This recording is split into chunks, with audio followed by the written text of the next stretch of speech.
been going through a lot of hardships lately. You've actually seen that review in Portuguese that I did. I actually say that the next book I was going to make a video about was going to be a Brazilian book, and that one was actually a book by Clarice Lispector. It's called The Passion According to GH, The Passion According to GH. And I was going to do that, but I also wanted to review the movie along it, because a movie was made and it was released recently, and I actually knew about it because I saw the posters, when I was walking down the street. It's like, oh man, there's a movie, I kind of want to watch it, but I actually have been wanting to read the book first, so I'm going to just read that before I watch the movie. But I took a while, and the movie was not in cinemas anymore, and I was like, okay, so I'm going to look for a way to watch it, and I couldn't find it. I genuinely could not find that movie anywhere, not in the internet, not even in piracy websites. The movie doesn't fucking exist. And I took so long doing it that I don't even know what I was going to talk about in the book in the first place, because I don't know if you have read The Passion According to GH, but it's a very trippy book. It's about a bunch of, I'm not gonna say ramblings, about like philosophizing about God and such and such. And well, that one was a bust, and I don't know if you follow my OnlyFans, but like I used to post, every week I used to post a book that I read, but you see, the problem is that I spend a lot of time reading Infinite Jest. In fact, I actually had to take a break, and I'm not done. I'm still not done reading Infinite Jest because it's complicated, it's not like chronological, and there's a bunch of footnotes, so it's so much bigger than you expect, because the footnotes are not actually in the page, they are at the end of the book, and so you have to kind of like, I was reading it in my Kindle, so you had to click on the footnote. The footnote is written in a smaller font, and it comprises a lot of the book, so it was a much bigger book than you might expect, and I was reading it, and I lost my Kindle, and I had to take a break from Infinite Jest even before that, and then decided, well, I don't know, I'm going to read something else, because Infinite Jest is way too complicated. I am taking a while. I'm going to try to read something else. So I actually tried to read Gravity Rainbow, and it's fucking unreadable. I do not understand. I cannot comprehend what is written in the page. Seriously, I keep looking at the page, trying to read the words, and I can't. I have no fucking idea what the author is talking about. And so I said, you know what? I want to read something stupid. I want to read the kind of book that is completely entrancing for stupid people, but still has a kind of illustrious quality to it. Like, you can pretend to be an intellectual while talking about it, and other stupid people will think that you're impressive for reading it. So I decided to read Atlas Shrugged, and yeah, it's not going to be a positive video, but it is going to be unbiased, or I might say as unbiased as I can possibly be. Because if you are a critic and if you are talking about art, you can't possibly be unbiased, especially with a book like Atlas Shrugged that is so political. But what do I mean by being unbiased is that I'm not going to show my political opinions in this video or in the book, because I don't actually have any kind of hope for the fate of mankind. I think that we're all going to die. So I'm not a communist, I'm not an anarcho-capitalist, I'm not an objectivist, because I don't believe in anything. I think that we're all doomed. So unbiased, I am unbiased. But I am going to predict this is going to be a very long video, because this is a very long book. It doesn't look like this, but like The letters are very small. It's how many pages? It's 1070 pages, this thing. Yeah, I didn't actually buy this, in case you're wondering. I borrowed this from my cousin. So I didn't give her my money. I think she's probably spinning on her grave because of that. But most importantly, I didn't actually spend money in this fucking garbage. Before we start, I wanted to clear up a few misconceptions about Atlas Shrugged, because this book has a quality of being both better and worse than you actually expect, and it manages to achieve that by all the misconceptions that arises from the philosophy of objectivism, because people didn't fucking bother reading this book. Look at this. Look at how fucking thick it is. I am the only crazy person that actually read this crap. So I am going to say a few things that are misunderstandings of the book, and we're going to figure it out. First of all, Ayn Rand is not an anarcho-capitalist, at least I assume. Okay, this is the only writing by Ayn Rand that I have ever read. So if she did say later on her life, if she wrote something else that said that she's an anarcho-capitalist, my words, I guess. But Atlas Shrugged, the character, John Galt, he makes a speech, and he's very clear that the government does have a role in society, which is to protect property rights, and there is actually a character that is a judge, and he participates in the society of Galt's Gulch, and he does work by analyzing laws and studying them and thinking about how they could be more fair. So yeah, not an anarcho-capitalist book. Government does have a part to play in society. Second thing is that this is one that I see a lot. People, when they think about Galt's Gulch, they think that all the rich people are just doing what they are skilled to do, and they do not do the manual labor. Someone has to clean the toilets. And I just wanted to say that in Atlas Shrugged is not like that. The rich people that are in Galt's Gulch, they are proud of manual labor, and so they do things themselves. They plant their own food, they clean their own toilets, they even build their own homes, which I think is super impractical. If you think this is unrealistic, if you think that this is not how it would happen in real life, or you think this is stupid, whatever, it's fine. But I just think that there is this sense that Ayn Rand didn't think of that possibility, and she did address this in the book. The other thing that I wanted to talk about is that there is a misconception about the worthiness of money in this society in Atlas Shrugged, but that Ayn Rand values money more than anything. This is a misconception that actually happens in the book. There is a contradiction there. I will be talking about that later. But I will say that money isn't everything. In fact, there are several points in which characters refuse money because it doesn't align with their values. There is a difference between money and worth. Notably, there is a part which there's a guy that creates a new metal alloy, and the government wants to buy it from him, and there's a lot of money. Oh, well, you are industrialist, you're greedy, you like money, why don't you accept this huge amount of money that we're giving you? And the guy says, well, it's not only about money, I want to have it because it's mine, because I am proud of it. So there is a sense of values here that do not necessarily make money the highest priority.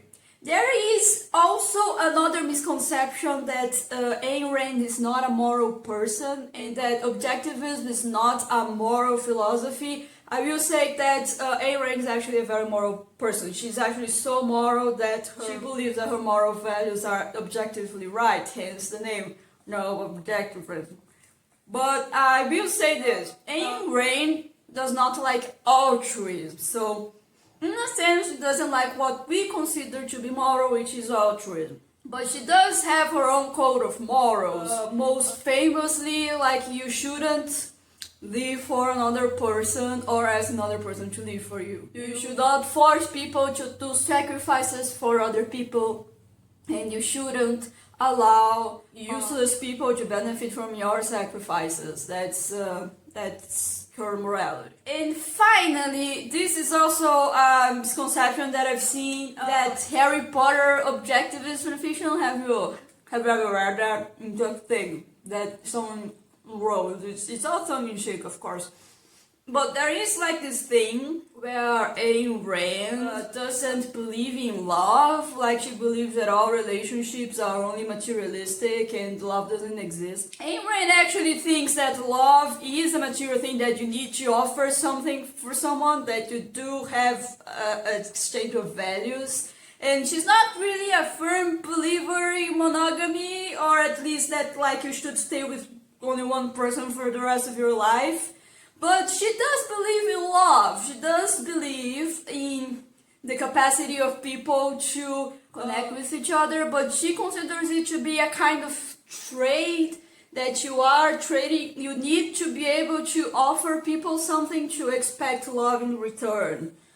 She doesn't believe in unearned love. It's not that love doesn't exist, it's just like a different conception. Love in Apple Shrugged is actually very interesting to talk about, because Ayn Rand's like one of those people, I have no idea if you've ever seen those in the internet. You know, those people that clearly have a fetish, kind of deluded themselves into thinking that it's not a fetish, it's actually like something that obviously everyone agrees with them, that is the hottest thing ever, and everyone who disagrees is actually lying or stupid, and it's, I don't know, biologically innate for the human being to be into the same dumb shit that they are.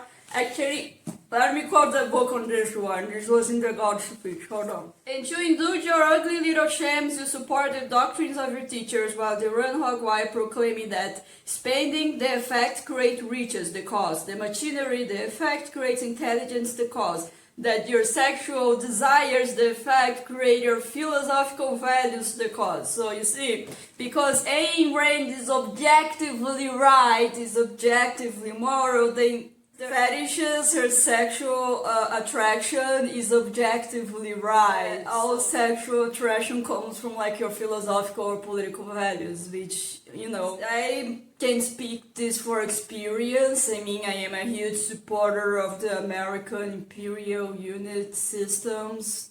That's why I have a huge food fetish.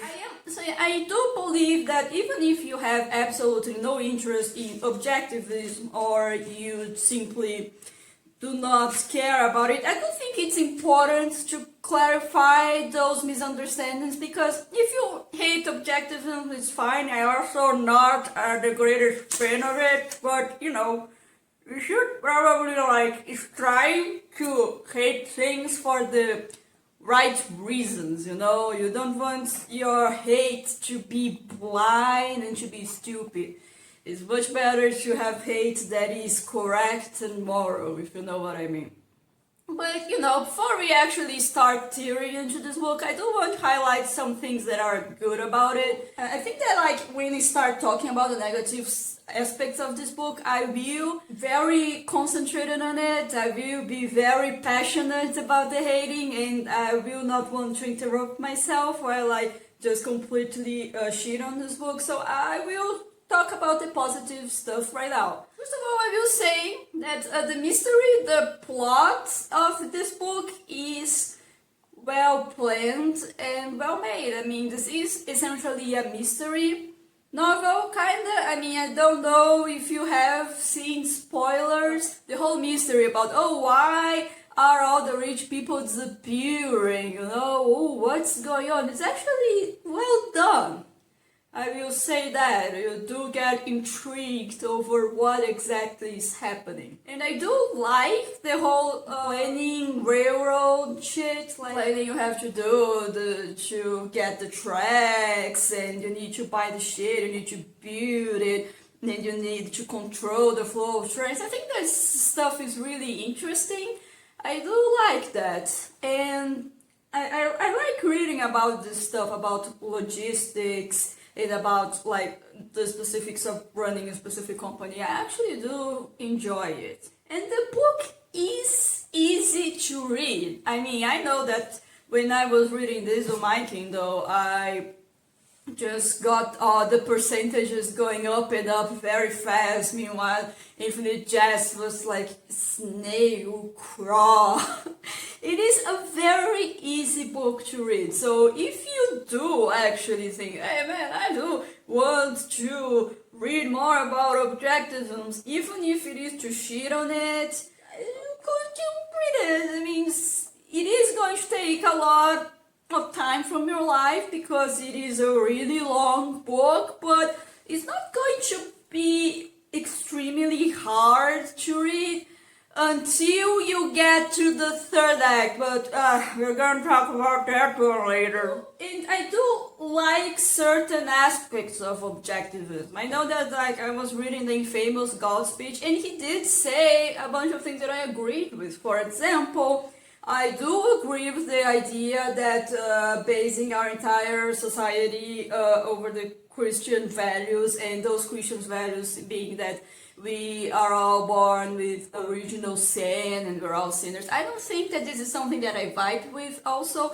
I like the objectivism has a very humanist point of view and has a very positive outlook on mankind because, I don't know, it's nice to see that even though all of the characters of the book are complete geniuses, it's very clear that they function better together and the exchange of ideas is very important and that a lot of people have their part to play in society. In fact, most of my favorite characters in Shrugged weren't like the geniuses that could do a bunch of stuff, but it was actually like the most common characters, you know, characters that actually felt like real people. We will talk about that later. And I do like the general feminism of Atlas Shrugged. It's not perfect, obviously, but I will say that it caught me by surprise. I mean, there's a whole thing about Dagny being a female executive,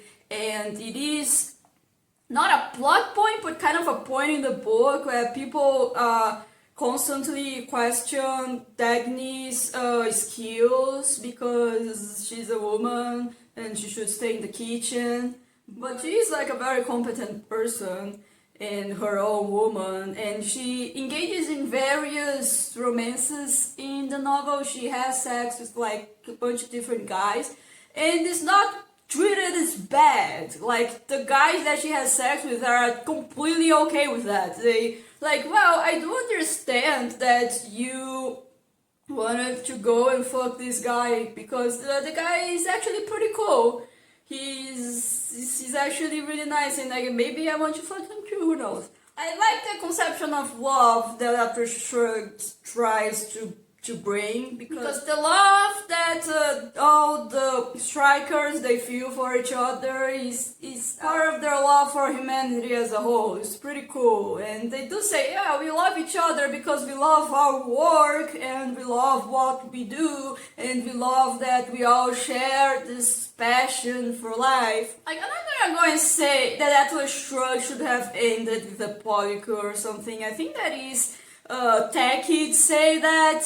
I'm not going to pretend that this book is supposed to be more enlightening than it is. I think that given what it is, I think that it's pretty cool. It actually reminds me of something. This is going to be very controversial, but I am going to pretend that this book was published in the 1920s.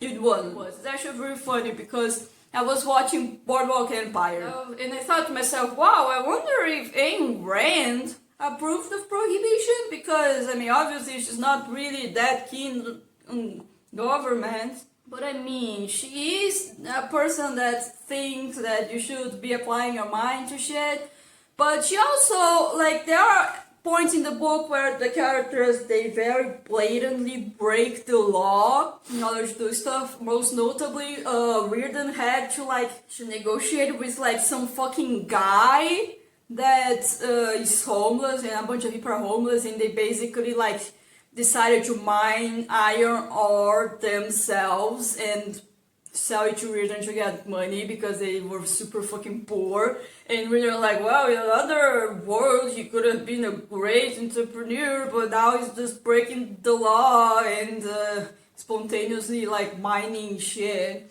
Maybe that's the view that Ayn Rand would have over, you know, the bootleggers of prohibition. And I went to Google it. I didn't even need to Google because it's right here in the back of the book, but I went to give it a Google, and it turns out Atlas Shrugged was published in 1958.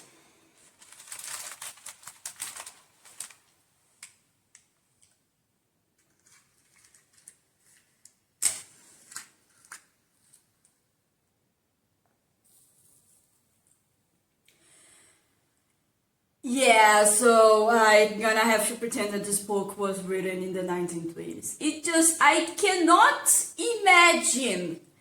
cannot process this book being written after the 1929 crisis of overproduction, New Deal, World War II, the explosion of the atomic bombs in Hiroshima and Nagasaki, and the beginning of the Cold War. I genuinely cannot fathom that this book was written after all these experiences. It's too stupid. It's genuinely too stupid for me to imagine. There's an actual point in this book in which the American government, they made this huge weapon that is like a mass destruction weapon that is made by sound, and they use it on the targets, and the targets are completely destroyed. You know, the book portrays this destruction as a horrible thing. By association, it portrays the American government of the looters as being of destructive people that really want to destroy things.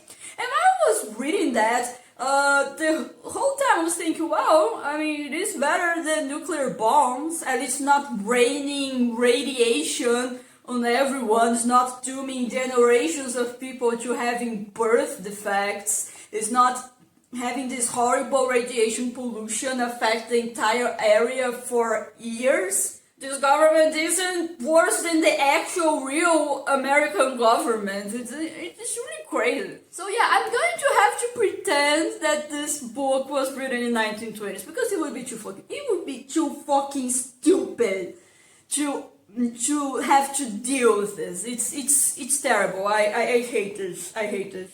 But I was talking about things that I liked about the book. I was being positive. So going to talk about my favorite characters in this book before we start. My favorite characters in Atlas Shrugged. My favorite characters were the normal people. It weren't the geniuses, because I'm gonna say, especially after the beginning of the third act in God's Gulch, I completely despise them. I hate them. I hate that I have to read that fucking thing.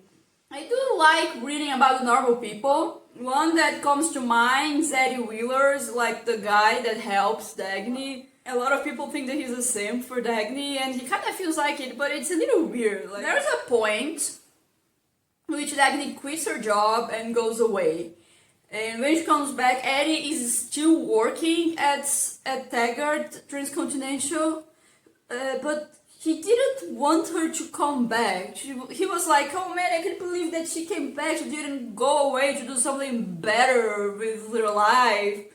And then Dagny appears to be that for a month, more than a month. And he still hasn't quit Taggart Transcontinental. And then at the end of the book, he decides to like go to San Francisco to try to reestablish train service. And Jack's like, no, don't go there, it's dangerous, don't go there. She's like, no, I'm gonna go because I know that you are going to disappear also with John Galt, and I'm going to go and do the service. I'm going to say goodbye to you now. And he says, oh, because you know how I feel about you, right? It's actually really funny because like this guy, Edward, is like a huge gossip. He gossips so much that it actually affects the plot. It's amazing. This guy like actually talks to John Galt all the time, and he doesn't fucking notice. And he's like, "Oh yeah, man, because I saw Hank Reardens' robe in Dagny's room. I was so surprised. I didn't think she was a sexual being. I thought she only cared about trains. I thought she went home and jacked off to Thomas the Tank Engine hentai."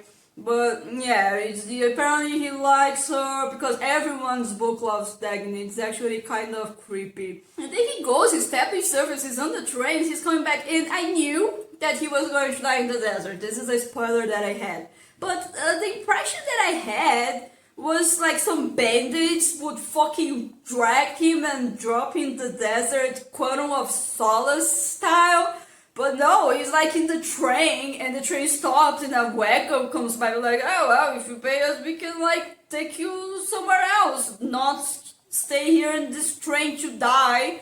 And then Eddie's like, "No, I'm not going to abandon the train." His last scene is him dropping on his knees, crying in front of like the Taggart Transcontinental logo on the train. That was super weird. I don't understand what his deal is. Like, apparently he's a guy that's not capable of having his own ideas. He can only follow other people and help them to accomplish those ideas, like he did with Dagny. Because when Dagny is gone, he doesn't fucking do anything. After she comes back the first time, when he was hoping that she wouldn't come back, it's not like he does anything. Dagny actually asks, "Well, did you guys do anything to fix this massive problem that we had?" And it's like, "No, we didn't. Nobody moved. Everyone's too scared to act." Including him, apparently. So maybe that was the way Ayn Rand was saying, that there was no place for him in the future because he couldn't follow others. But like, you need people that are capable of doing good work and following orders. You need those people in your society. And I think that she even like acknowledges that somehow, you know. Dagny is so desperately searching for competent men that are capable of doing their jobs. Entire books, not even looking for geniuses. You know, she's just looking for people that want to do what they're paid to do, and they want to do it well, competently, you know. Even if Ayn Rand is saying that only geniuses have a place in the future, that's just impractical. Like, you need people to work and do this stuff, like the manual labor, or even like intellectual labor, office labor, that isn't like inventing shit. I have no idea what's going on with this guy, what Ayn Rand wanted to happen. But I do have a theory. Eddie Withers was in love both with Dagny Taggart and John Galt. I mean, it's not like bisexual people didn't exist in the 1920s, and besides, Ayn Rand did say your sexual attraction is based on your principles, on your values. So I think that for you to be like a true objectivist, you need to be able to have hot, steaming gay sex with guys that you appreciate, even if you're the straightest person on the planet, because you just gotta love their brains, their ideas, their values. So I think that when Eddie first heard John Galt on the radio, he was really shocked that he was talking to John Galt the entire time, feeding him information about Dagny. And I think that he got disappointed that he wasn't called to disappear, you know, like John Galt just used him for information and just fucking left. He didn't even invite Eddie Withers to call with him because he didn't value. And he did invite a lot of people from Taggart Transcontinental to go with him. Almost crippled the entire company just by asking people to follow him into Galt's gulch, asking the best people, but didn't ask for Eddie. And Dagny also doesn't ask Eddie Wheeler to go with her.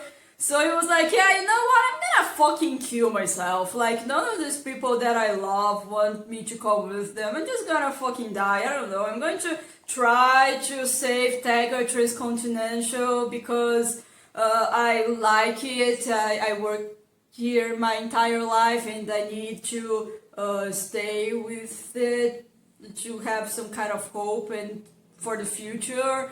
But yeah, dude essentially kills himself, in my opinion. I mean, even if you don't think that he killed himself by going to San Francisco trying to reestablish traffic for essentially no reason, he totally like wanted to die by not going into the wagon. He was like, yeah man, I'm going to go down with the ship. She actually says that Aaron wrote that in the book. Other characters that I like the wet nurse, which is a guy that Washington hired to keep an eye on Hank Reardon to make sure he wasn't breaking any laws. And I do like Cheryl. Cheryl is a shopkeeper that ends up marrying Jim Taggart, who is Dagny's brother, and he doesn't do a lot of shit. He is completely useless, and apparently he likes destroying things. He's like pure evil, and he likes murdering and destroying shit. I have no idea what the fuck that was all about. Cheryl, actually, interestingly, she came to New York with a Taggart train, which I think is actually really cool, because as I said, Objectivist does focus a lot on people, on their connections, and wanting them to achieve their best. Because you see, none of the Objectivist guys, the scientist guys, entrepreneurs, etc., is jealous of the other one's ability. None of them feel competition, and they say, well, why would your ability be a menace to me? I want more skilled people in the world, so I will try to cultivate that. Because Reardens actually describes his work as being like a blood donor, you know. So I think that it's really nice to see Dagny's work being used to create a better future for people. Like she took a Taggart train to go to New York to search for a better life, and Jim Taggart essentially lies to her and says that like the train line was built by him when it actually was built by his sister. They end up getting married, and Cheryl ends up hating on Dagny because Jim talks shit about her all the time. Jim Taggart is the mastermind of the railway of Taggart Transcontinental, and Dagny is the sister that he hates because she never managed to value Jim, and I'm going to protect Jim and be the woman of the family, and she fights with Dagny. But later on, almost a year later, she actually goes from being a really poor girl into a proper madame. She becomes like an aristocratic woman, and you know, she's able to have fun at parties, she's able to mingle with the other rich people, and Jim doesn't like that because he wanted to be like a benefactor of the poor girl. He wanted to like give her charity, but she managed to improve all by herself because she wanted to have value for Jim, and they fight, and Cheryl goes to Dagny's apartment, and I was absolutely convinced that they were gonna last it out. Seriously, Dagny, he opens the door, Cheryl is there, and Cheryl's like, oh man, I'm so sorry for saying what I said to you in my wedding, and then Dagny's like, oh my god, she improved so much, what an evolution. And then Cheryl starts saying like, well, because I married Jim, because I thought Jim was you, I actually wanted to marry you. And Dagny's like, I like you, I like your values, and we are like sisters not because of Jim, but because we share the same values, and I don't want you to go back to Jim's house, I want you to spend the night here with me. And I was like, oh, okay. I mean, all people in this book love Dagny, what is one more, right? But anyway, Cheryl goes back and there's a fight and she kills herself. I actually thought that the ending was kind of stupid. She only notices what Jim is, she yells and she runs away, and she just goes running away. Like, oh my god, because society's failing, because Jim sucks and he's everywhere, all his friends, and I don't know, she jumps out of a bridge or something, I don't know. It's kind of stupid, but I do like her character. One of the best characters in the book. As I was talking about the wet nurse, he's a dude that actually went to college and he knows a bit about like working with metal and shit. And he actually starts out not liking Hank, but he actually learns to like him and to appreciate him and to know about his work. And it's actually really, really heartwarming because Hank denies a job to his brother because he thinks he's useless at everything, but he says that he would grant a job to the wet nurse if he could. And the wet nurse actually has a better ending than like he still dies, but it's not as, I don't know, stupid, as pathetic. I don't even know the word. Like, he got shot trying to warn Hank Rearden that there's going to be like a huge fire in his factory, and he ends up dying, feeling like he accomplished something.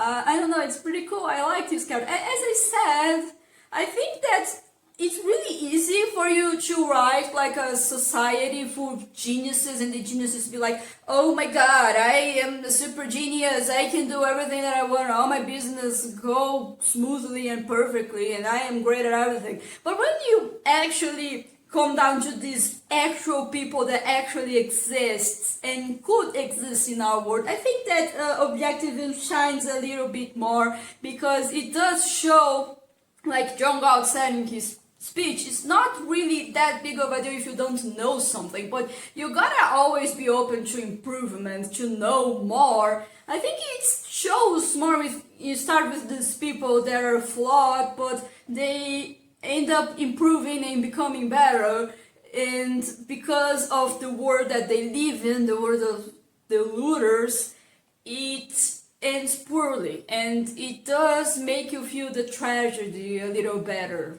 You want to know what my favorite character of After Shrugged is? My absolute favorite character? You're not gonna guess who it is. I sincerely doubt that you're gonna guess. I'm not going to guess, I'm just going to say it. It's Lydia Reardon. You know, Hank Reardon's wife that he divorces later. I think she's absolute blast. Every time that she's appearing on the scene, I have a lot of fun. She's absolutely great. I love her. I love the way that she's written. I love how she's so great at being like passive aggressive and insulting people. Absolutely love it. It's great. And yeah, she does get a little worse after the thing where she convinces Dagny to go to the radio show, but honestly, I was having a blast with her. Absolute best character in the entire book. When you think about it, actually says about how bad After Shrugged is, because you're not supposed to like her, you're supposed to like Hank Reardon, you think she's a bitch and everything, but I'm gonna be honest with you, I'm not really that big of a fan of Hank Reardon. It's fucking weird, man, because Ayn Rand is very emphatic that he comes from a poor family and he pulled himself by his bootstraps and he became a great industrialist also.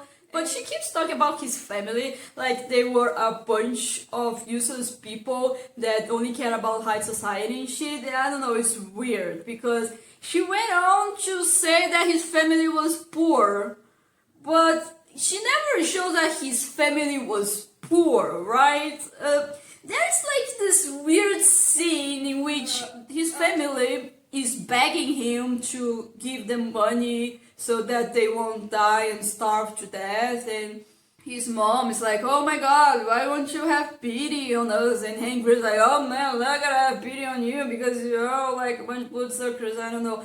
But like, man, I'm not saying that you should unconditionally love your family if they're like shitty people, but like, man, your mom raised you. There is no mention of Reardon's dad, so she did it presumably alone, and you weren't like very rich, and there were also two of you. You have a brother. Doesn't she deserve like a little bit of respect? Like, what happened here? Why is she so insistent on being like a good person, being charitable, being that she was poor? Like, what happened here? I feel like there's a story that's not being told, and I feel like you're not really considering every single perspective. Because unless your mom like fucking beat you every day, then like you should have at least a little bit of consideration for what you went through. when she was raising you, because I mean, maybe you don't see eye to eye, but considering that she's still in your life and still taking care of her, maybe we could presume that a little bit of your values you owe to her, a little bit of your life. Like, I'm not saying that you should unconditionally love your family, as I have said, but it's weird that the book never touches on it, because you could say something that would make us sympathize more with Reardon. You could say more about how she's a bitch or whatever, but yeah, they don't. They don't even mention Reardon's childhood and shit. Reardon is also not the most good person with his wife, because there is like this thing that Reardon is constantly asking himself, why did his wife marry him? Because Lily Reardon is a woman from high society. She's very classy, very beautiful, and she likes throwing classy parties. She likes living in luxury.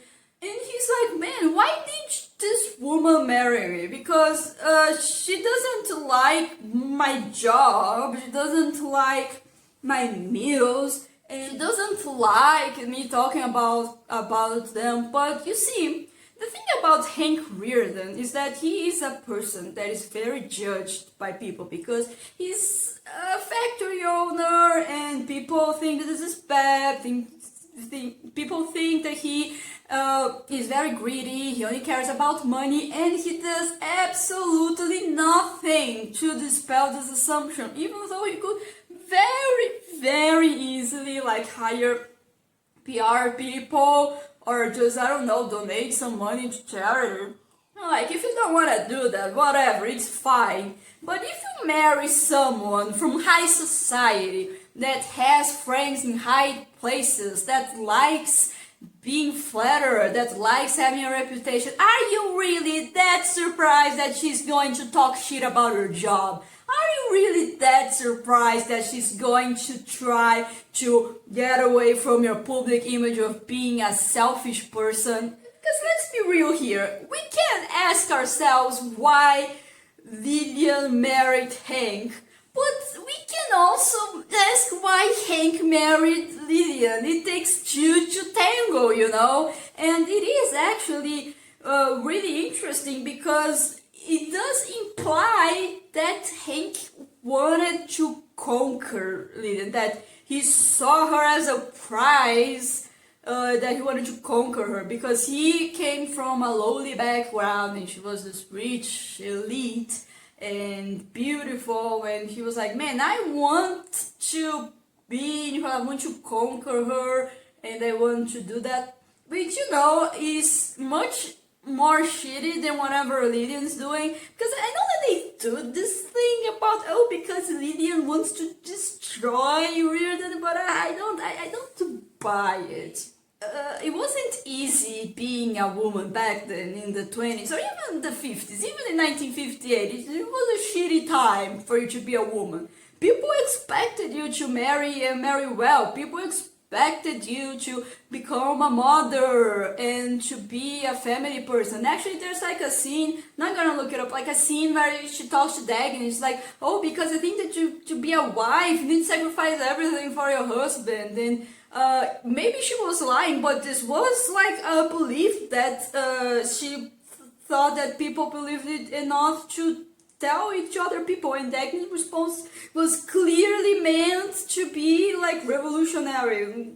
Dagny being like, oh no, I'm a girl boss, I don't need no man, I don't need to sacrifice everything from my husband, I don't need to sacrifice my life for him, I'm a girl boss. But like, I need to chalk it up as a matter of opinion, because I mean, Ayn Rand did live through these times, she did face hardships that I do not face today. So if she wants to write about this society woman that are not feminists, that they want to put down other women and they want to uphold this whole wife material stuff, and she wants to portray as being bad, being shallow, fine.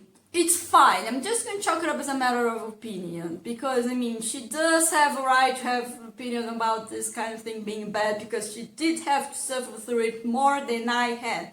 But am I seriously supposed to have more sympathy towards Hank Reardon than her? Because like later on Hank Reardon does get like a divorce and leaves her with absolutely nothing. So you gotta wonder, maybe she could have had something if she lived in a society that was more open towards women.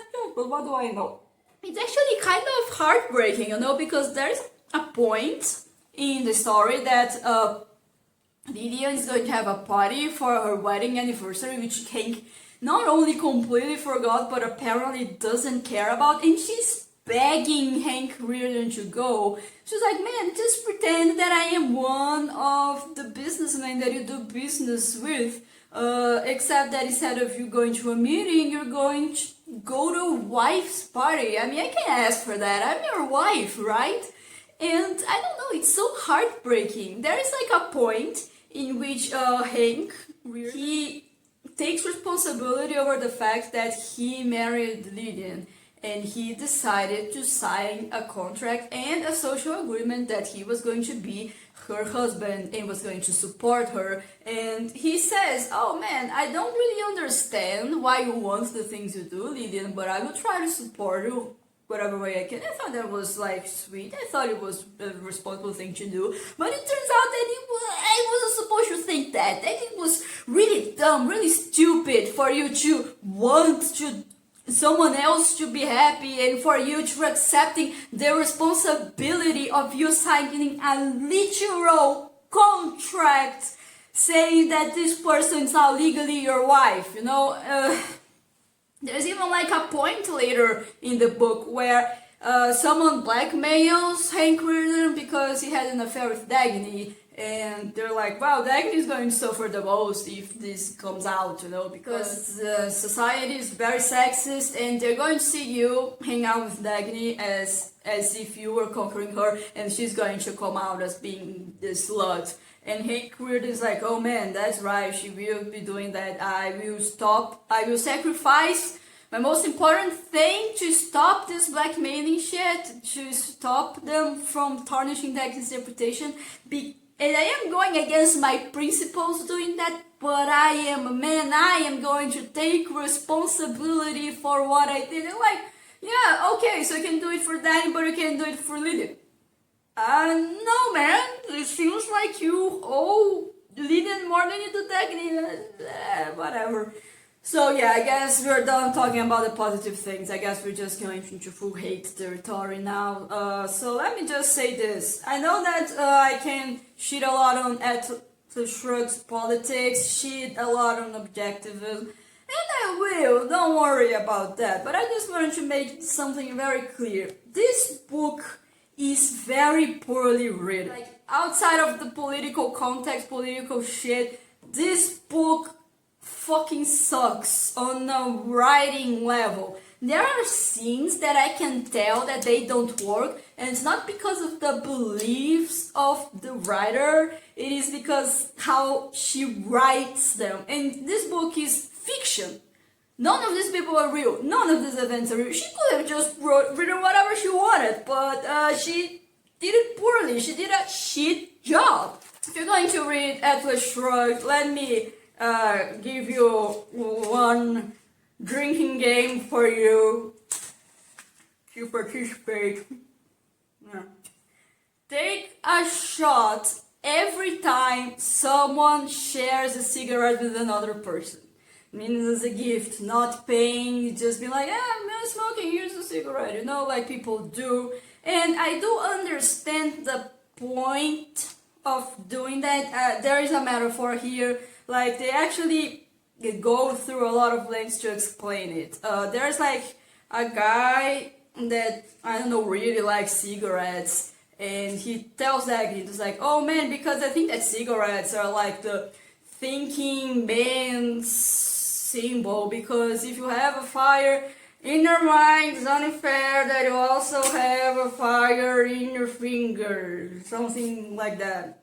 A cigarette is a metaphor for thinking. So when someone shares a cigarette with someone, it means that they are thinking together, they are exchanging ideas. It's kind of the 20th version of a blunt rotation when you think about it. And as I said, Atlas Shrugged is a very humanist book. It says, oh, because we need to work together, we need to think together. So it's not uncommon for two people who have compatible minds to share a cigarette.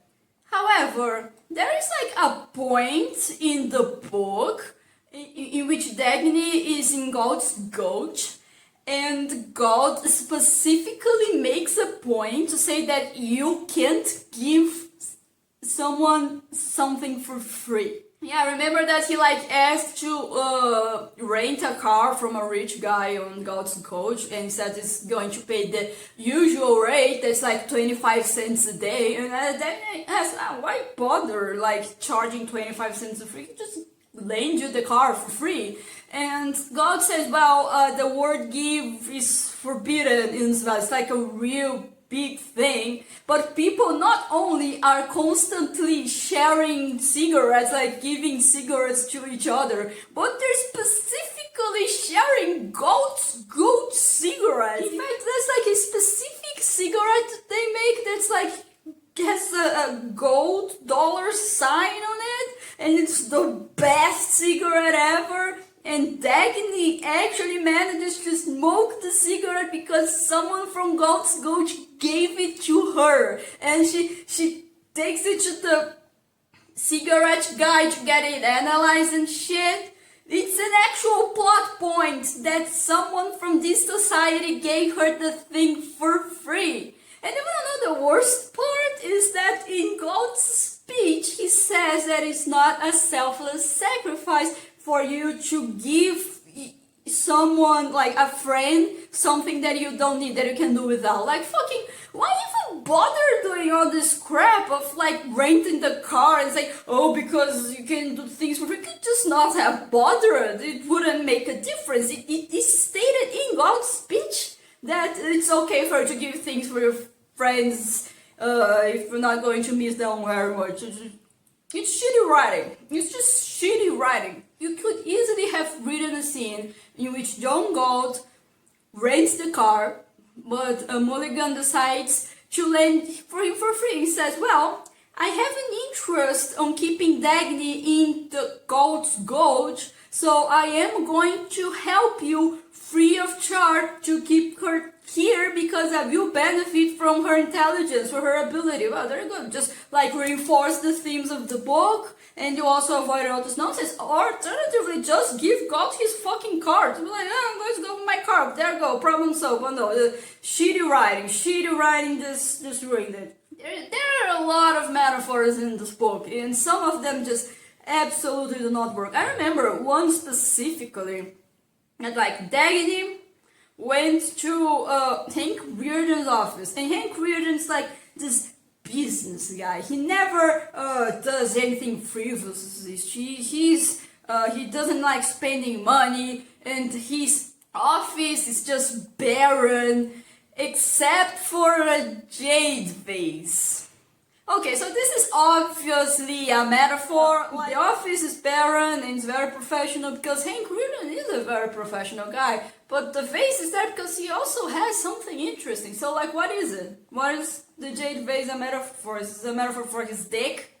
His penis? Because Dagny goes on to fuck Hank later. Maybe it is like his manliness or something. Like, who even bought this vase? Did Hank Reardon buy this vase? Did he go to a vase shop and buy this vase? Or did he find it on the street? Did his wife Lillian buy the vase and put it in the office and he just left it there? But where did fuck this jade vase even come from? Why is this in your book? Ayn Rand has a lot of aesthetic opinions. I have never read The Fountainhead, but I know this is a book about like an architect or shit. I'm pretty sure that she probably said a lot of her artistic opinions there.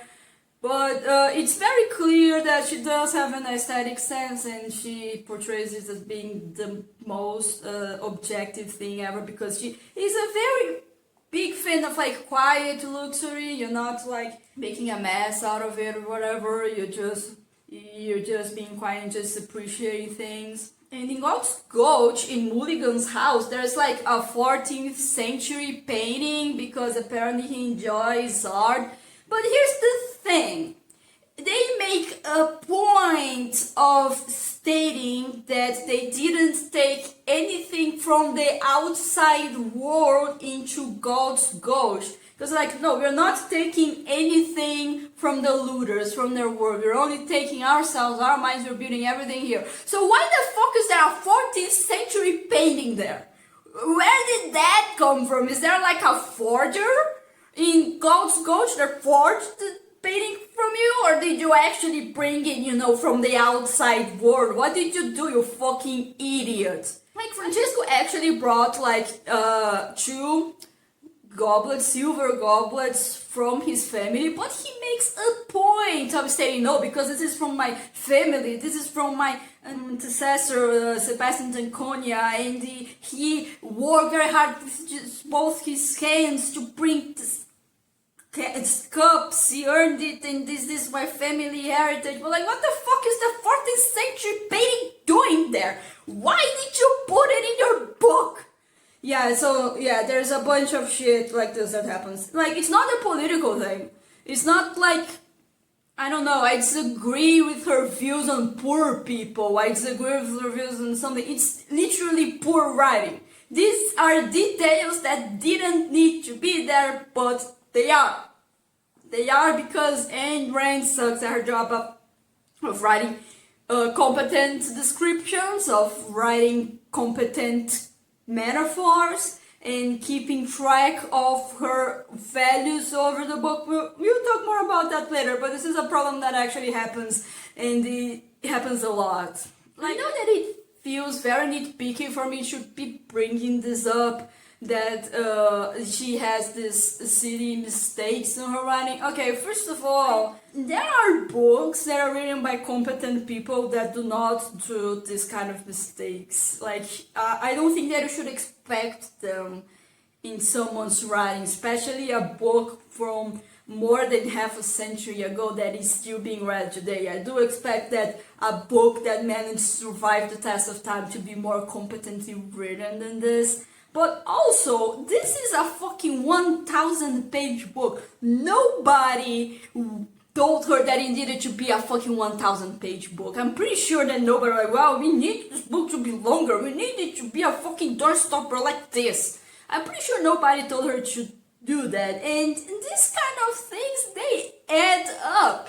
If you have a 200-page book and every 100 pages there is a mistake, you have 2 mistakes in your book. But if you have a 1,000-page book and 1 mistake every 100 books, that's like 10. It's so much more, and it's because she's supposed to be objective, because art is supposed to come from the intellect, and she there's like this writer in God's Gulch that's like, she's apparently supposed to be Ayn Rand, like a representation of her, according to TV tropes. Let me check here. You've noticed that there's a what else for every one of us here? She's a writer. The kind of writer who wouldn't be published outside. She believes that when one deals with words, one deals with the mind. Yeah, I'm dealing with my fucking mind here, alright. Honestly, it's very clear that me and Mrs. Rand, we have very, very different artistic opinions from each other. I actually think it's really funny because there's like one point in the book where Dagny is walking through the street, and she passes in front of a movie theater, and she's talking about how there is like a movie about rich guy that's an asshole, and it's apparently like a terrible thing that there are movies about rich guys being assholes, and I think it's really funny because my favorite movie of all time is Citizen Kane. Specifically, the very terrible train accidents that happened, I think that there was like a person that wrote rich guys as being assholes as one of the victims that deserved it. Let me find it. It's actually pretty funny. The man in room at 3, car number 11, was a sniveling little neurotic who wrote cheap little plays into which, as a social message, he inserted cowardly little obscenities to the fact that all businessmen were scoundrels. Yeah, I think that Aaron totally thinks that I deserve to die in a horrible train accident. In fact, like, this scene is actually really great because I actually, like, discussed this on Reddit because it's a scene in which, like, a horrible train accident happens. And it kind of, like she says here, hold on. These passengers were awake. There was not a man aboard the train who did not share one or more of these ideas. As the train went into the tunnel, the flame of white torch was the last thing they saw on Earth. Yeah, so essentially, every single person on the train held some kind of anti-business idea. And it is kind of deserves kind of like they brought them to it themselves. But the problem is that the woman in room at 9, car number 12... Wait, no, it isn't. Hold on. Oh man, there's like a huge list here. There's like fucking like 15 people. Hold on, I have to look it up. I couldn't like underline this with pencil or put highlighter because it's not my book, so I'm gonna actually find it like a fucking caveman. Here, the woman in bedroom D, car number 10, was a mother who had put her 2 children to sleep in the berth above her, carefully tucking them in, protecting them from drafts and jolts. A mother whose husband held a government job enforcing directives, which she defended by saying, "I don't care, it's only the rich that they hurt. After all, I must think of my children." And I actually end up in a discussion on this on Reddit because, I mean, you say that all the people have some kind of belief anti-business or whatever, but she clearly stated that were children on board. Like, it's just such a detail that you have to wonder if there weren't any more children on board. And the guy that was debating me, he said, the thing about it is that this is a direct comparison to the John Galt line in which people were saying that it was dangerous for children and it shouldn't be approved, but then there's like a disaster that happened that actually hurt children, and it was because of all this neurotic and people that didn't actually care about children. And I'm like, okay, good point that you made, but like when I read this passage, the one thing I thought was, oh my god, there were children on the train, and Ayn Rand thought that it was fair that they got hurt. And here's the thing, I don't think this is a political issue. I don't think that Ayn Rand wants children to die. I don't even think she wanted that train accident to happen. Just showed as a consequence of the people on board. But she gives that impression. She could have totally phrased it better. She could just like not mention any children. I'm like, okay, apparently there were no children in the train. But no, she had to put the children there and put that little thought in her mind. Especially because objectivism is against charity, is against self-sacrifice. So children are probably going to be the ones that are most hurt by it, because I mean, when you think about charities, what do you think? You think of starving children in Africa, obviously. And also, if you're going to be thinking about, because people need to be judged by their ability, just wonder where the children come into that, you know? This is like a very reasonable question to ask of objectives, and so you just hit us with that line. I'm like, oh, okay, so the children just got hurt, okay, it's fine, whatever. So yeah, it's just evidence that the book was not very well written at all. And she thinks, oh my god, because you need to make art with your mind, not with your feelings, you need to be intellectual, you need to be thinking about it. I agree with that, but you didn't do that. You didn't do a very good job of making an intellectual piece of art. It's actually really funny because there are artists, as I have mentioned, the writers there, but there's also another artist that is a composer that composed this beautiful symphony that is about the glory of humanity or whatever, and he actually says that he considers himself to be a kind of businessman, and I do kind of relate to that. It's actually funny because I was talking to people because I decided to try to choose my traits in Sims 3, as in, oh, if I were a Sim in Sims 3, what kind of trait would I have? One of them is eccentric, and if you have never played The Sims 3 Ambitions, this is a trait for inventors. And I am not an inventor, I do not know anything about mechanics, I do not know how to build machines. Well, first of all, I have been described in real life as eccentric plenty of times. And also, I do approach my writing as a form of inventing. I have actually invented little devices to help with writing. I actually made a video of my hero alignment chart. I created other stuff as well. And I do really understand the approach towards art for you to be more intellectual and not to rely that much on your feelings. But it's actually really weird because the guy, he talks about when he decided to go to Galt's coach, when he decided to follow John Galt.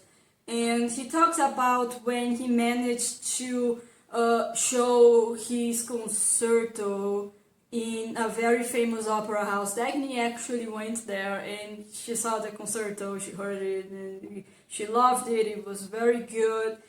But the guy didn't really like it because he said, oh, because I suffered a lot while writing this. I had to put in a lot of work, a lot of intellectual effort, a lot of labor. And if people said, oh man, sorry that we didn't catch up to you, it would be fine because I do understand that I was making something new. However, they said as if I should be glad that I was joining them. They didn't value my greatness and being a trailblazer. They thought that I should aspire to please them, and they didn't value my effort, and they think that my suffering was good and that I should have suffered in order to deserve to be with them, when I actually went on to be the pioneer and they are the ones that are following. And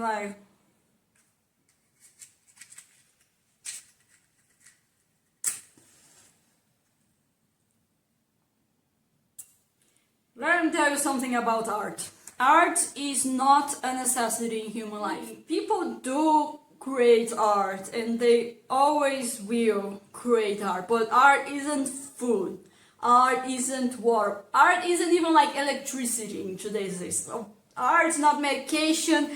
Art is something kind of superfluous. You can live your entire life without watching a movie. And I don't think that you would suffer that much, if I'm going to be completely honest with you. Art is not needed in the way that people need other things.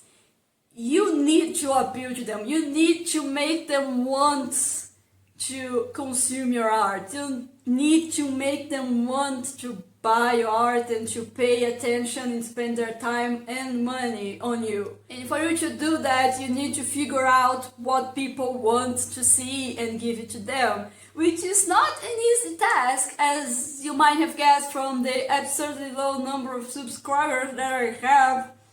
But even then, it's just that people don't know what they want. I remember that I was seeing people talk about Game of Thrones, you know? I think that it was after one of the non-George R. Martin seasons came on. He was talking, man, Game of Thrones used to be so good because they gave you things that you didn't know you wanted. Like, they surprised you, they showed something new, and now it looks like they're doing all fan service, all things that we said that we wanted and was being shown, and I guess it's not the same thing, you know? It is completely right. There's a difference between you managing to pinpoint and guess what someone wants and able to surprise them, which I assume is what the guy did. I think his name is Holly, something like that. The composer did, because he was trailblazing, he was doing something completely new, and he was like, man, I shouldn't be judged because I managed to go to their level, you know? But this is what art is.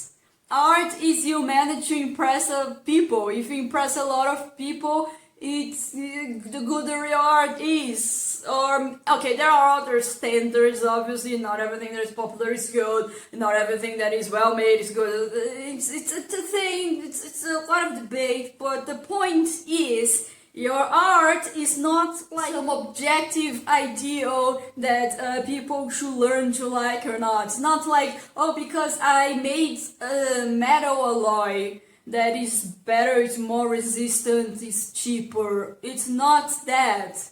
Art is something that you need to appeal to other people. You're going to be using the businessman comparison. If you create a product that won't satisfy anyone and nobody wants, then what is the point? I mean, I wouldn't expect you to know that in the 20s, before the super production crisis that we had, but it's no longer believed between economists that supply creates its own demand, just because it's there doesn't mean that people necessarily want it and will buy it. You can clearly see that Ayn Rand has her own idea of art that is completely against what I believe in. It is really awkward because I can't understand what happens when building this. Maybe I shouldn't have put all those cookies on fire. I think I think I need to open a window. So yeah, if you would believe this kind of idealistic nonsense that clearly Ayn Rand does, I think it's easy to see how Shrugged came to be what it is and why does it feel so out there in the context of 1958. Because here's the thing.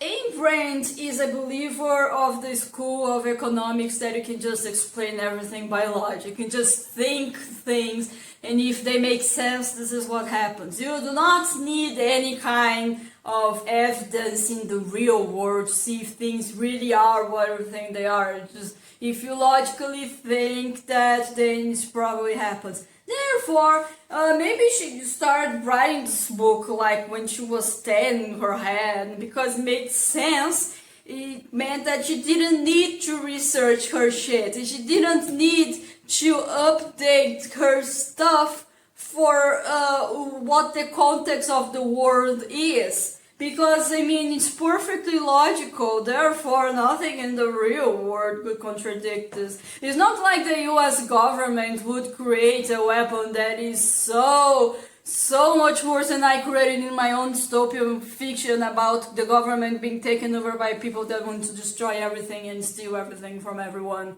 Yeah, it's weird because I would actually rather live in Ayn Rand's world than our own. I know that you're thinking, wow, South America in this book is just completely destroyed. They are being taken advantage of by socialist governments, communist governments, people, states. And honestly, man, Brazil has been through a military coup in order to stop these communist regimes from happening. And I don't know what to tell you, the country still fucking sucks. So I don't know, maybe it would be better in a communist government, who knows that? And it's actually interesting because in Atlas Shrugged, they actually established this communist government so the United States could manipulate them, which it is something that happened during the Cold War, even without communism, but whatever. It was established so the United States could manipulate them. But the United States kind of falls apart, so it wouldn't have this element, so maybe it would become a socialist utopia, who knows? Not me.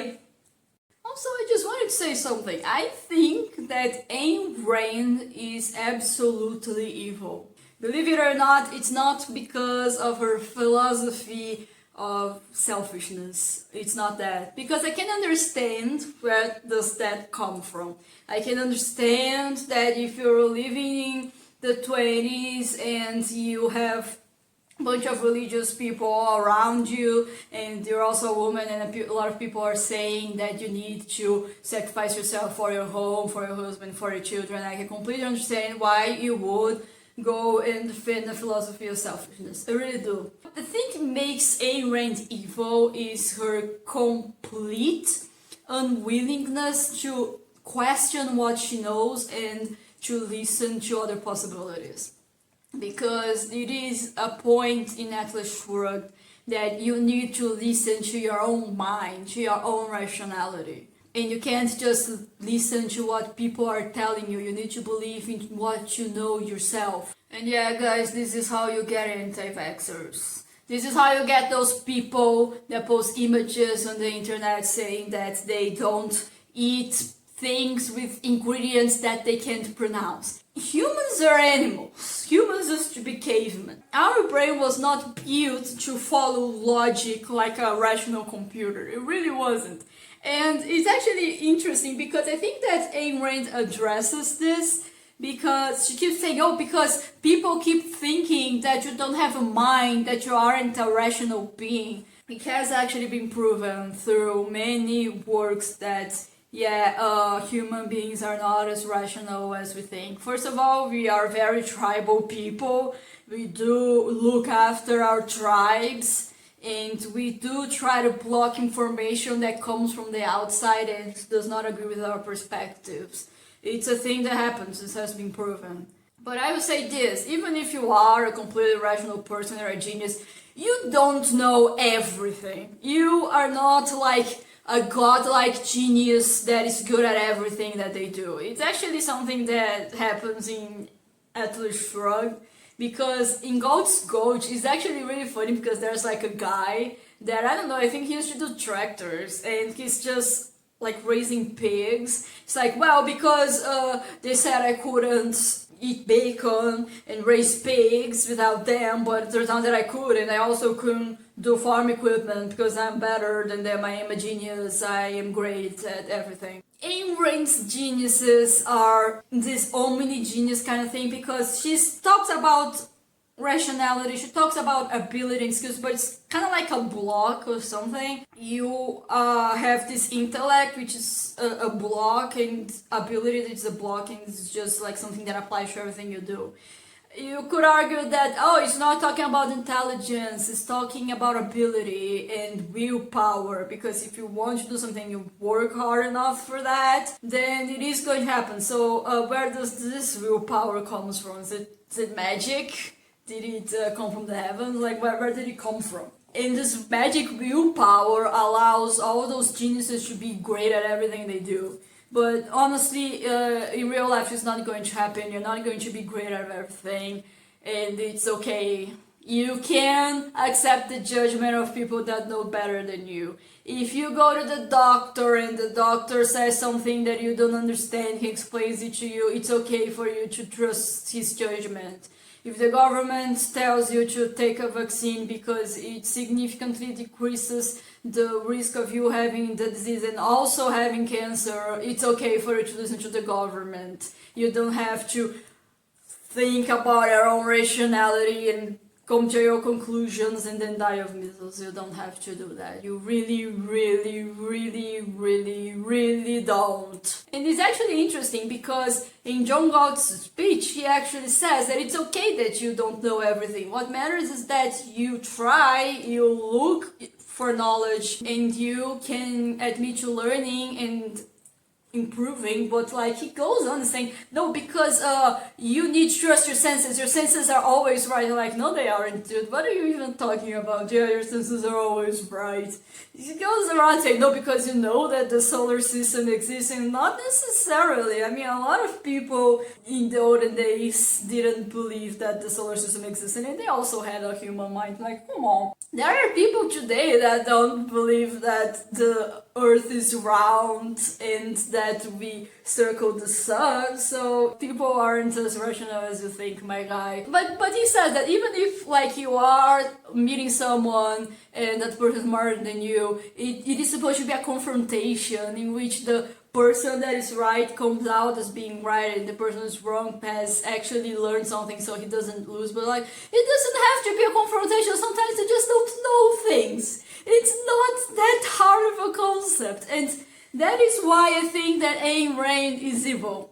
Not because of her beliefs, but because of her unwillingness to change her beliefs. Her complete belief that she is the most rational, most objective person on the planet, And that's why she named her philosophy Objectivist, by the way, because she's objectively right. She could never be wrong, she could never change her mind.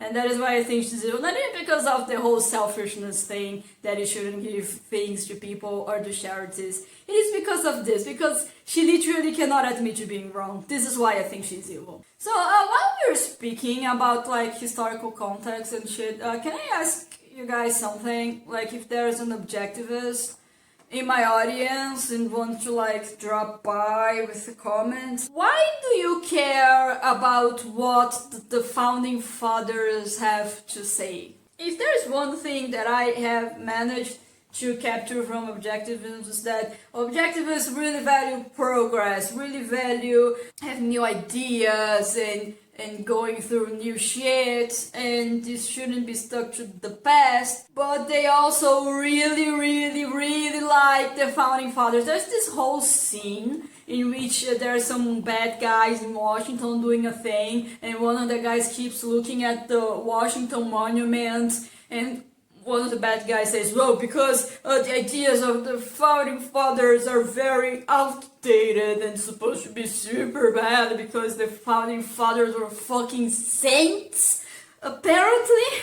And it's considered to be really bad that the bad guy goes and closes the window, you know, like the shutters to the Washington Monument, because they're forgetting the ideals of the founding fathers. Okay, let me ask you this. Why do you care about what the founding fathers think? Outside of it from being a US American thing, because, I mean, you're supposed to be looking towards progress, right? I understand if you agree with the founding fathers said, but in that case, you agree with their ideas, not with who they are as people. If the founding fathers said something you agree with, then you agree with the statement, not with the person who said it. And it's even worse, because there is, like, in the end, there is a scene in God's Gulch which the judge that is there is actually, like, correcting the Constitution of the United States and putting in amendments and making corrections. So yeah, I guess what the founding fathers did was actually outdated, because you are updating it right there. It's weird. It's kind of patriotism towards the United States, because it's very clear that the United States in this book, Atlas Shrugged, is fucking shit. Society is falling apart, but they keep celebrating the past anyway, saying, wow, because this is such a great country, was founded in such great ways. But you see, they keep asking us to have sympathy for the United States that exists in real life, because the United States was great, did a lot of stuff, there was jazz, there was immigration, but it gave way to the United States in the novel. So how great could it really be? Okay, so I'm going to say something that might be kind of a controversial opinion. The John Galt speech is absolutely terrible. That's not a controversial opinion. I just wanted to put in a little bit of context. The John Galt speech is a legendary speech that in this edition of Atlas Shrugged, it takes 55 pages. This is the thickness of the John Galt speech. It's 55 pages, and as you can see, the letters are very tiny, so it is a very long speech. And it is pretty bad, it is a slog to get through, but it is not the worst speech in the book. This is the controversial opinion. This is not even like the worst written part, in fact. I think that the worst written part is actually the beginning of Act 3, when Dagny visits God's Gulch, and she's just walking around, and there's like a bunch of people that don't exist doing things that don't happen in real life. And like, oh my god, look at this generator that I built. I can take energy from the thin air, and also I am really pretty, and I can fly.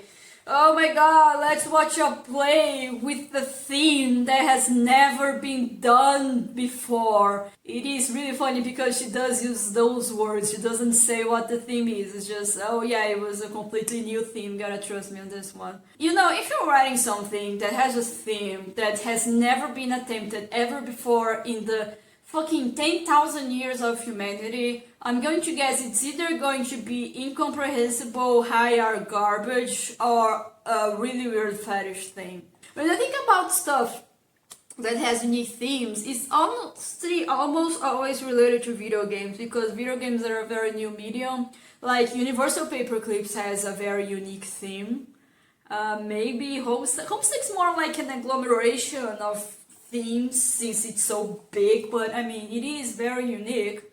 If you're making a play in the 20s, like what could it be about that no one has written before? It's going to be about the fall of the Polish government through the eyes of a pigeon. So yeah, that is absolutely the worst part of the book. It's just, I think there was generally more than 100 pages of them going like, oh my god, look at this person, it's so awesome, he's doing a thing, and the person is doing the thing, like, oh my god, look at that person, he's doing a thing, and those things are completely impossible to happen in real life. It's just Elaine playing with dolls, like, look at my OC, her name is Ebony, Darkness, Dementia, Ravenway. That is the absolute worst reading part of the book. It was absolutely terrible.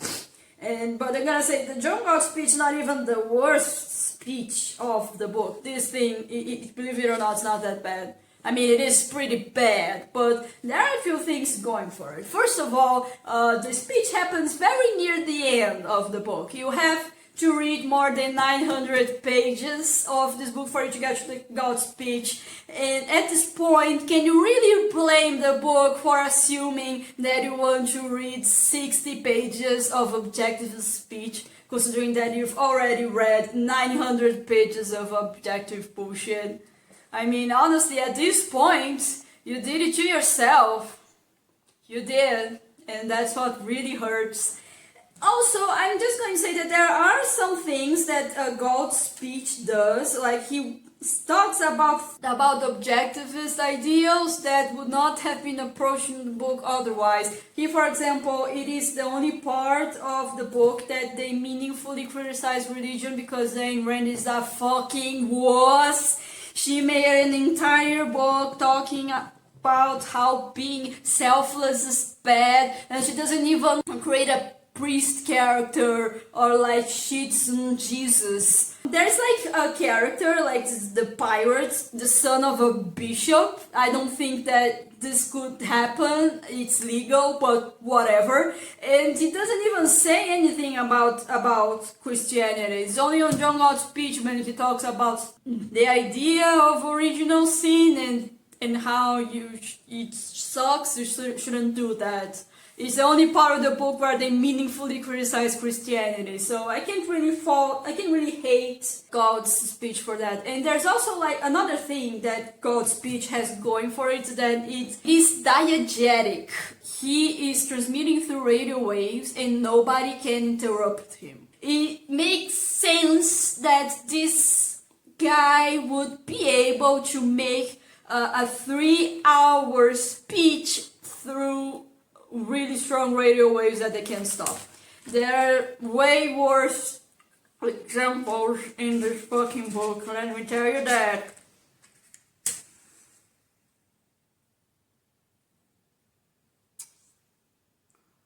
There's like a scene in which Hank Reardon was actually being tried for, I don't know, some bullshit, I don't remember. And Hank Reardon's like, oh man, this is bullshit, I want to even appear with the defense.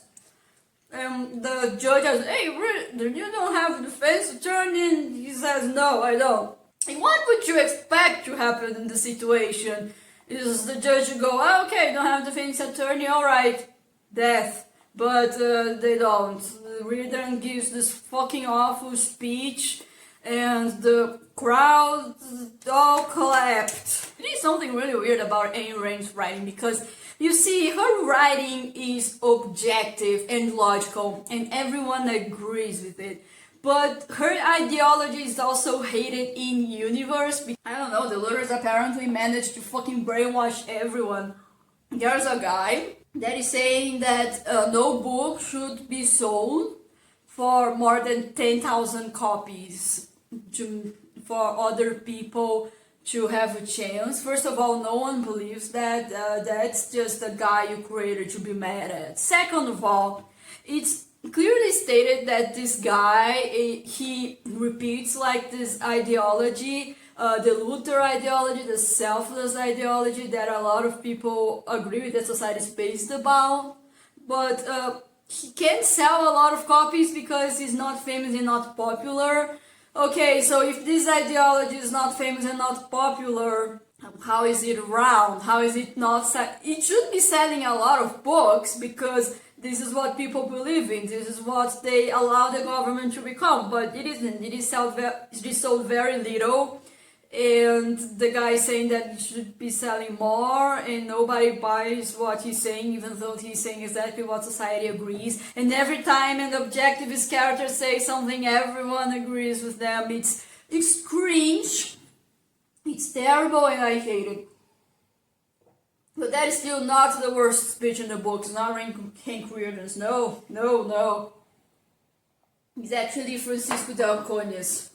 It's absolutely terrible speech in every single way. Imagine how terrible your speech needs to be for it to be worse than the 60-page God speech. For it to be worse than some fucking bullshit speech that some guy did in like a courtroom and everyone clapped. Imagine how fucking terrible it needs to be. For it to be the worst speech in Atlas Shrugged, which is a book filled with speeches and filled with idiotic ideologies, it needs to be pretty bad. Not only bad if you disagree with Ayn Rand, but it also needs to be bad if you agree with Ayn Rand. Yeah, we're going there.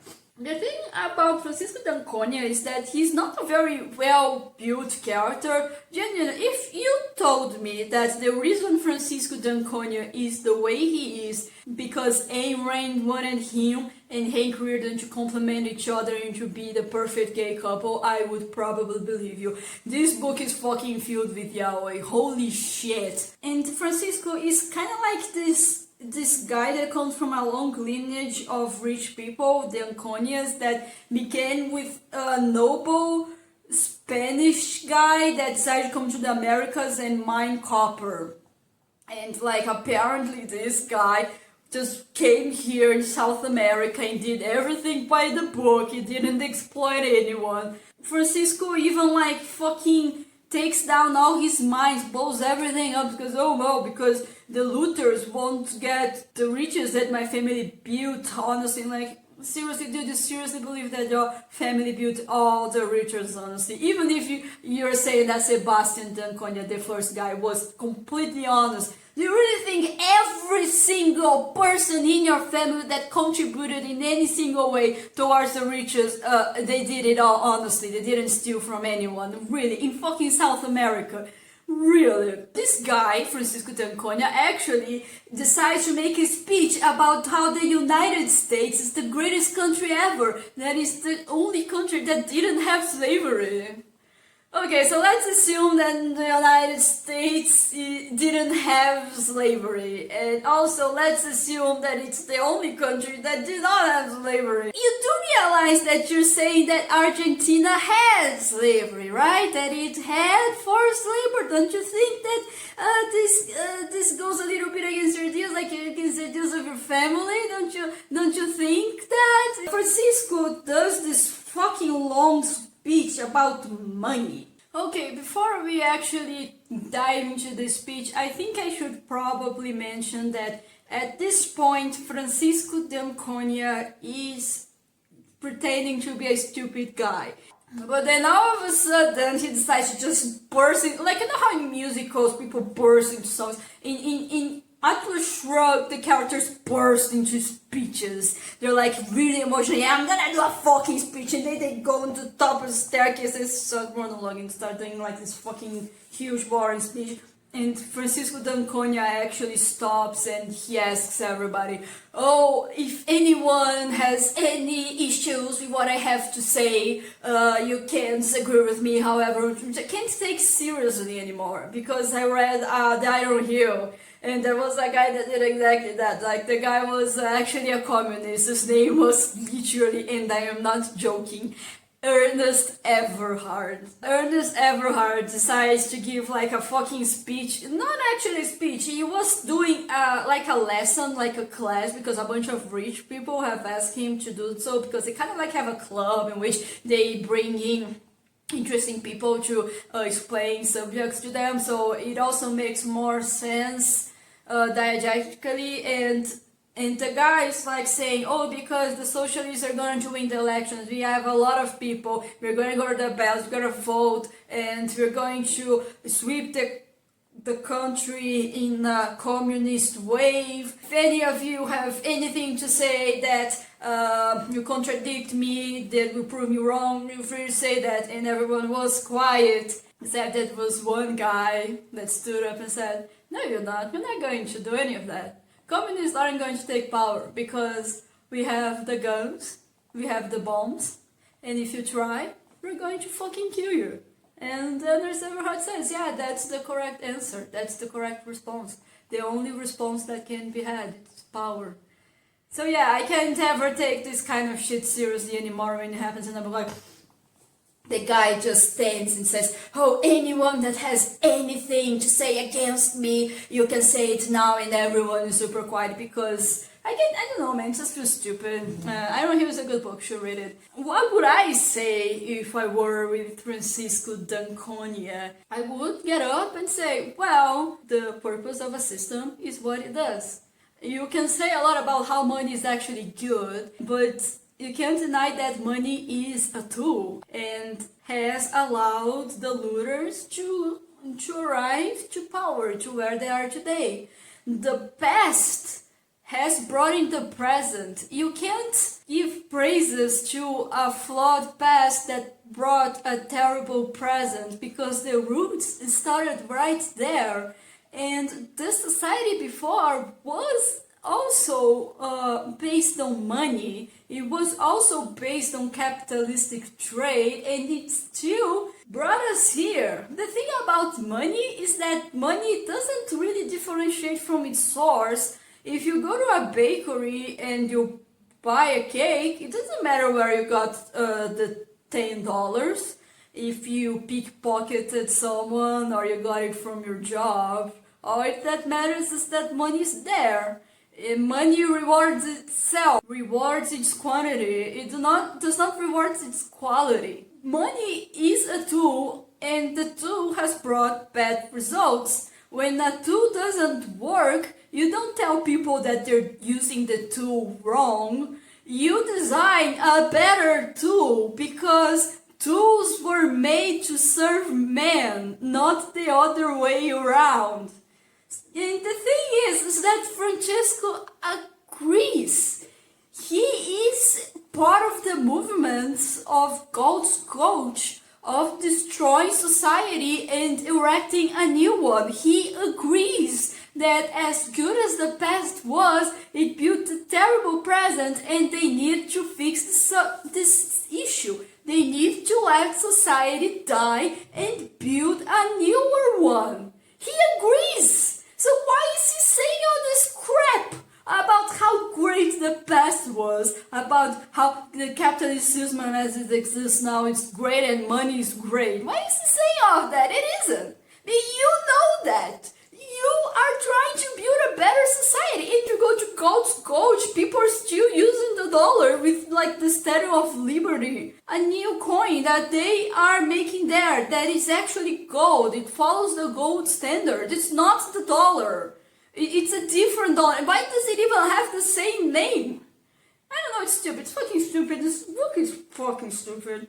So yeah, this is my video on this fucking 1,000 page atrocity. I finished it.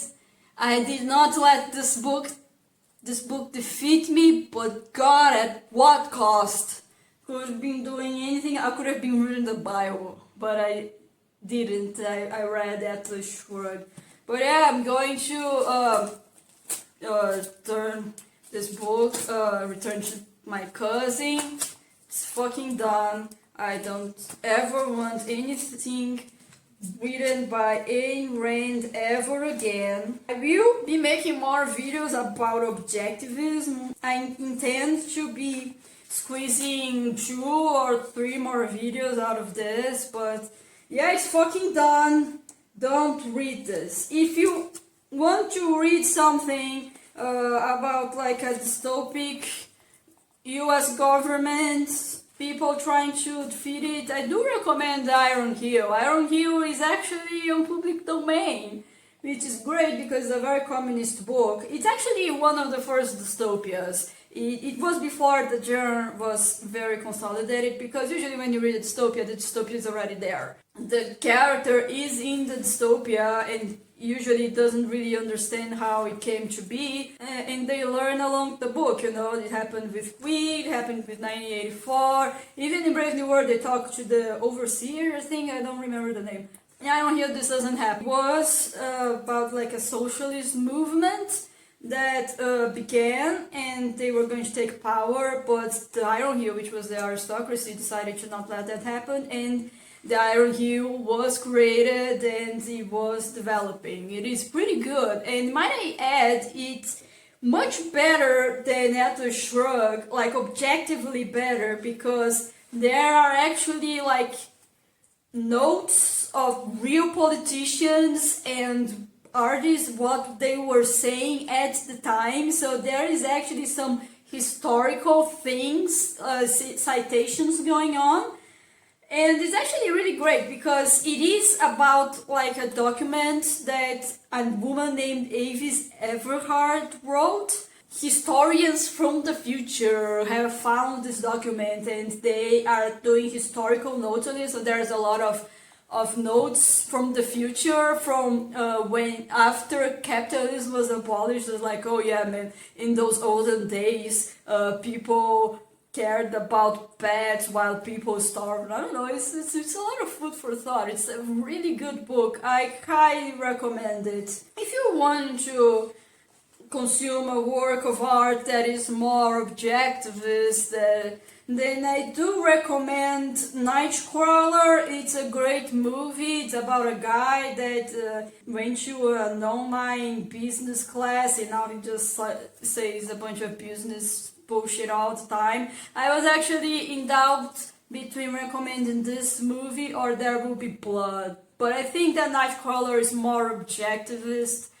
But There Will Be Blood is good too, you can watch that. But if you will say, oh Laura, I don't want any of that crap, I want a capitalist movie that is actually like good, that portrays a capitalist logic and portrays it as good, then I will suggest to you an Indian movie called White Tiger. It is really good. I do recommend it. They do talk shit about the government, and the White Tiger, in the sense, is the main character, who is like a guy that was prophetized to rise and become like a really great person, but he's like super fucking poor. He needs to work for that. And well, it is, I'm not gonna spoil it for you, it's really great. Anyway, if you don't want to read or watch any of this, do not, I'm not your mom, you can do whatever you want, but fucking, I'm not saying that you shouldn't read Atlas Shrugged. I will never tell you to not read something. But honestly, I don't think it's worth it. I genuinely do not think that reading this fucking 1,000 page behemoth is worth it. So anyway, see you in the next Objectivist videos that I make. Bye bye.